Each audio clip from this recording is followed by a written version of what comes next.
1923 Arthur Holi Compton उन्होंने एक experiment किया और उस एक्सपेरिमेंट में उन्होंने क्या किया कि उन्होंने एक एक्सरे मोनोक्रोमेटिक लाइट को ली। ज़्यादातर उनका जो काम था वो एक्सरे और गामा रेज पे था, यानी वो इलेक्ट्रोमैग्नेटिक रेडिएशन जिनकी एनर्जी बहुत हाई होती है। तो उन्होंने एक्सरे को as a monochromatic light use किया और कॉम्पटन ने इसी में पार्टिकल नेचर को यूज़ किया और ये माना कि जो एक्सरे है that is also behave as a particle nature, means ये भी फोटोन की तरह ही बिहेव करता है। और एज वी नो कि जो एक्सरे की जो एनर्जी होती है वो बहुत ज़्यादा होती है, वो करीब 17,000 इलेक्ट्रॉन वोल्ट के आसपास होती है। तो energy of x ray is very very high. Now what he has do, उसने क्या किया कि इस एक्सरे को एक इस when this ray collides with the graphite और we can say the carbon, तो ये कार्बन के इलेक्ट्रॉन्स को वहां से निकालेगा। तो जैसे यहाँ पर जब उन्होंने एक कार्बन एटम से इस एक्सरे को कोलाइड कराया, तो यहाँ पर जब जैसे ही इसका कोलिजन हुआ एक्सरे का, तो ये जो एक्सरे थी दैट गेट स्कैटर्ड, वो स्कैटर्ड हो गई और यहाँ से एक इलेक्ट्रॉन यहाँ से निकलता है, नॉक ऑफ हो जाता है। Some of the energy is transferred from x ray to this electron. वहां से इस कुछ एनर्जी है जो एक्सरे से इस इलेक्ट्रॉन में आती है and remove the electron from this atom, और एनर्जी का दूसरा पार्ट वो इलेक्ट्रॉन में ही रह जाता है as a kinetic energy.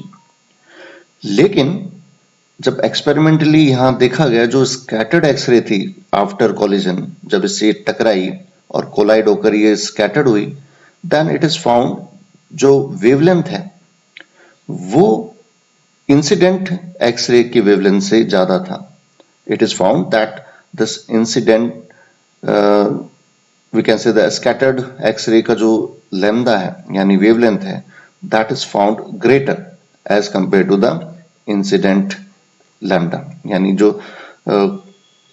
Starting में जो एक्सरे का जो वेवलेंथ थी और स्कैटर्ड होने के बाद जो वेवलेंथ है, उन दोनों में फर्क था और ये पाया गया कि जो स्कैटर्ड एक्सरे है उसकी वेवलेंथ दैट गेट इंक्रीज। इसका मतलब अगर वेवलेंथ इंक्रीज हुई तो इसका मतलब है कि जो एक्सरे है स्कैटर्ड एक्सरे, उसकी एनर्जी भी कुछ कम हुई होगी, क्योंकि we know that energy is equals to the h nu और that is h c upon lambda. तो यहां पर suppose if we take this lambda dash, अगर ये लैम्डा डैश इंक्रीज हो रही है तो इसका मतलब ये जो एनर्जी है आफ्टर कोलिजन वो भी कहीं ना कहीं कम हुई है। तो ये एनर्जी कहां पर गई है? ये energy is used by this electron. तो सबसे पहले जो इलेक्ट्रॉन यहाँ एटम के अंदर था, सबसे पहले कुछ एनर्जी यूज हो गई उस इलेक्ट्रॉन को वहां से निकालने के लिए, और बाकी जो एनर्जी है that is used by this electron in the form of kinetic energy. इसी को कहा गया कॉम्पटन इफेक्ट और इसी के लिए 1927 के अंदर इनको फिजिक्स का नोबेल प्राइज मिला। So let's see the definition क्या है कॉम्पटन इफेक्ट की। The increase in the wavelength और decrease in the energy of x-rays after scattering from the surface of an object is known as the Compton effect. उसी को हम क्या कहते हैं? कॉम्पटन इफेक्ट कहते हैं। मतलब अगर कोई एक्सरे किसी एटम से या किसी ऑब्जेक्ट से टकराती है, कोलाइड करती है, और after collision if we check the lambda, so it is found that the lambda or we can say the wavelength that get increased by some unit, इसी को कॉम्पटन इफेक्ट कहा गया। we can see कि ये एक electron है, इसको हम कह रहे हैं कि इलेक्ट्रॉन एट रेस्ट है। सपोज ये वो पोजीशन है जब ये एटम के अंदर था और इसके ऊपर एक एक्सरे लाइट इस पे गिर रही है, इससे कोलाइड हो रही है, दैट इज इंसिडेंट एक्सरे। और जैसे ही इलेक्ट्रॉन जो रेस्टिंग पोजीशन में था, एक्सरे जब इससे टकराएगी, कोलाइड करेगी, तो x ray that get scattered by some angle that is theta, और इलेक्ट्रॉन वो वहां से निकल जाएगा। अब वो रेस्ट में नहीं रहेगा क्योंकि जो एनर्जी है from x ray that is transferred from x ray to this resting electrons.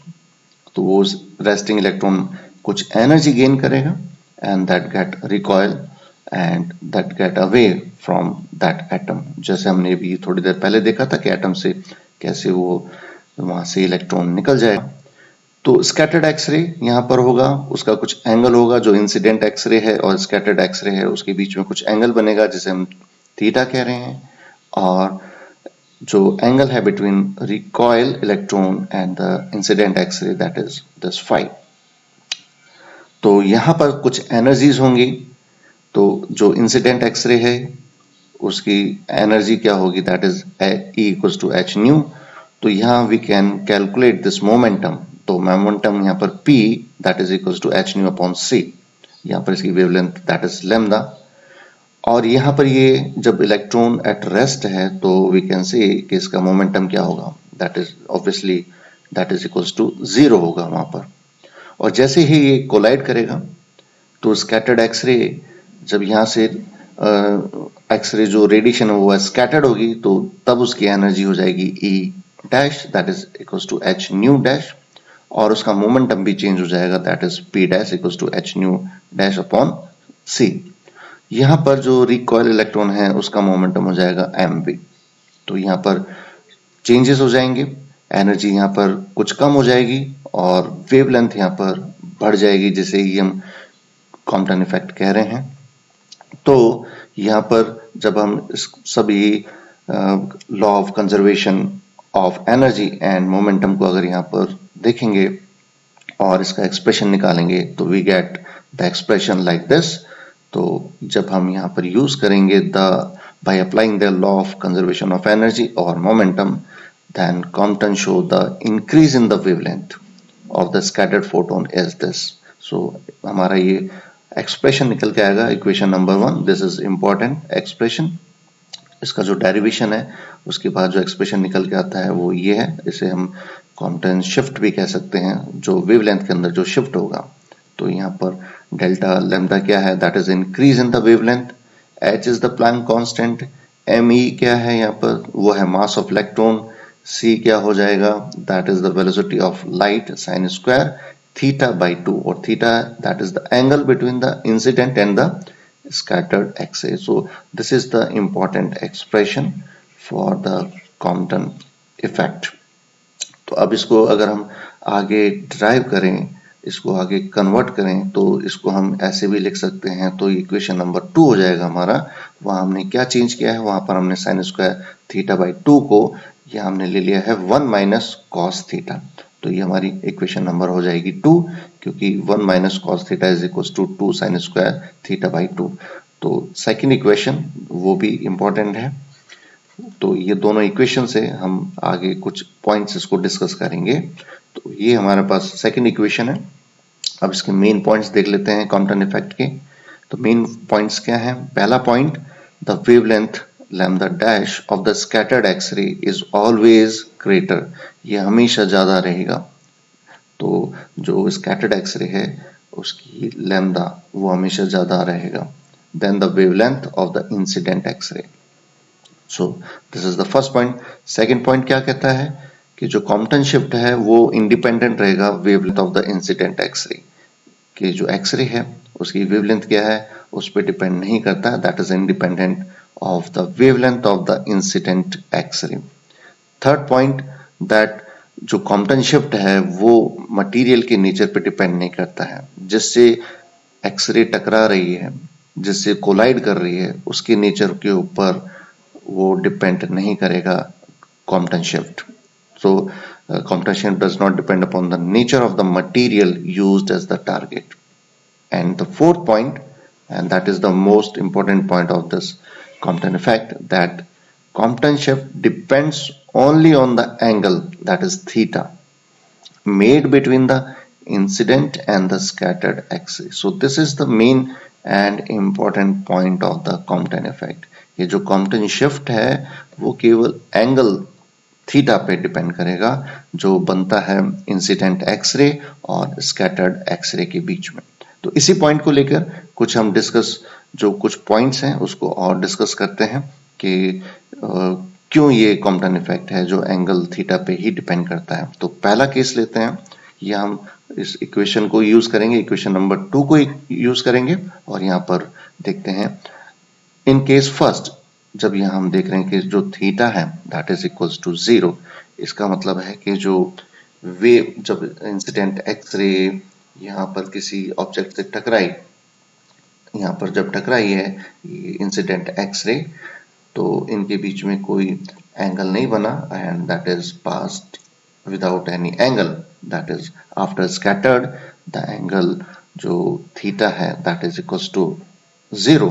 तो यहाँ cos when the theta is 0 तो cos theta will equals to 1। तो यहाँ इस इक्वेशन में हम यहाँ पर इसको पुट करेंगे तो cos theta is equals to 1, तो 1 minus 1 that is equals to, तो टोटल वैल्यू क्या हो जाएगी, तो change in the this Compton shift that will be equals to 0, there is no change in the wavelength, वहां पर कोई चेंज नहीं होगा अगर वहां पर angle between the incident and the scattered X-ray is 0, तो वहां पर कोई भी चेंज शिफ्ट नहीं होगा। सेकंड केस लेते हैं, अगर यहाँ पर वो 90 डिग्री से डिफ्रैक्ट हो जाती है यानी वो स्कैटर्ड हो जाती है, तो सपोज यहाँ पर ये इंसिडेंट एक्सरे है और ये आफ्टर स्कैटरिंग है, तो यहाँ पर जो थीटा बन रहा है वो क्या बन रहा है 90 डिग्री। तो अगर एंगल आफ्टर स्कैटरिंग वो थीटा इज इक्वल्स टू 90 है, तो यहाँ पर cos theta equals to 90 then cos theta will be equals to 0। तो यहाँ पर जब हम cos थीटा की वैल्यू रखेंगे तो वो हो जाएगा 0, तो that is equals to the lambda change in the lambda, that is del lambda equals to h upon mc। तो उसकी वैल्यू कुछ यहाँ पर हो जाएगी। अब इनकी वैल्यूज अगर हम यहाँ पर पुट करें, प्लैंक कांस्टेंट और मास ऑफ इलेक्ट्रॉन और लाइट की वैल्यूज को हम यहाँ पर रखें, तो जो वैल्यू निकल के आएगी दैट इज 2.42 पिकोमीटर, यहाँ पर उसकी वैल्यू निकल के आएगी। अब हम देखते हैं केस नंबर 3 कि अगर इंसिडेंट होने के बाद अगर वहाँ लाइट इंसिडेंट हुई है किसी पार्टिकल से और वो वापस ही स्कैटर्ड हो जाए अपोजिटली, तो यहाँ पर जो एंगल बनेगा जो थीटा है दैट इज इक्वल्स टू 180। तो अगर थीटा इक्वल्स टू 180 है तो cos theta that is the value is equals to -1, और cos थीटा की वैल्यू जब हम इक्वेशन नंबर 2 में रखेंगे तो उसका कुछ इस तरीके से आ जाएगा, दैट इज इक्वल्स टू 2। तो del lambda is equals to 2h upon mc, तो उसकी वैल्यू यहाँ आ जाएगी। तो इसका मतलब है कि जैसे डेल्टा जो थीटा था वो 90 था तो उसकी वैल्यू 2.42 थी, और जैसे ही वो 180 हो गया तो वो जस्ट वहाँ उसकी डबल वैल्यू हो जाएगी। तो जब यहाँ पर वैल्यूज पुट करेंगे तो you can see the value come out to be 4.84। जो थीटा जब 90 था तो उसकी वैल्यू थी 2.42, और जैसे ही वो एंगल चेंज हुआ वो 180 हुआ तो उसकी वैल्यू हो गई दैट इज 4.84 हो गई। तो इसका मतलब जो फोर्थ पॉइंट है वो यहाँ पर एप्रोप्रिएट है कि जो कॉम्पटन शिफ्ट है वो केवल डिपेंड करता है, वो एंगल के ऊपर डिपेंड करेगा कि जो इंसिडेंट है और स्कैटर्ड एक्सरे है उनके बीच में एंगल क्या बनता है, ना कि वो नेचर ऑफ द मटेरियल पे डिपेंड करता है, ना ही वो इंसिडेंट की स्टार्टिंग की जो वेवलेंथ है उसके ऊपर डिपेंड करता है। केवल वो डिपेंड करता है कि जो इंसिडेंट एक्सरे है वो और जब स्कैटर्ड हो रही है उनके बीच में क्या एंगल बनता है, उसी के ऊपर कॉम्पटन शिफ्ट या कॉम्पटन वैल्यू या वी कैन से जो चेंज इन द लैम्डा है वो डिपेंड करती है। So now we can see the application of this Compton effect also. तो Compton effect provide evidence for the fact that light is made up of a small particles that is called the photons. तो यहाँ पर वो evidence दे रहा है Compton effect भी कि जो लाइट है वो एक वेव नहीं है, that is behave like a particle, वो पार्टिकल की तरह ही बिहेव करता है जैसे हम फोटोन कह रहे हैं। And second, this effect is also provide proof for the uncertainty principle. यहाँ पर if X-ray is used to determine the position and the momentum of an electron, then some energy must be transferred to the electrons, and therefore momentum of the electron changes and cannot be determined with accuracy. तो obviously यहाँ अभी हमने देखा कि जब कोई भी x ray किसी इलेक्ट्रॉन पे गिर रही है तो वो इलेक्ट्रॉन वहां से एनर्जी को गेन करेगा और ऑब्वियसली वहां पर उसका जो मोमेंटम है वो भी चेंज हो जाएगा। तो एट ए पर्टिकुलर टाइम हम किसी भी जो माइक्रोस्कोपिक पार्टिकल्स हैं उसकी पोजीशन और मोमेंटम एट ए टाइम हम उसको एक्यूरेसी से डिटरमाइन नहीं कर सकते। तो ये एविडेंस हो गया कि जो अनसर्टेनिटी प्रिंसिपल था वो सही था। So these are the various applications, and this is all about the Compton effect.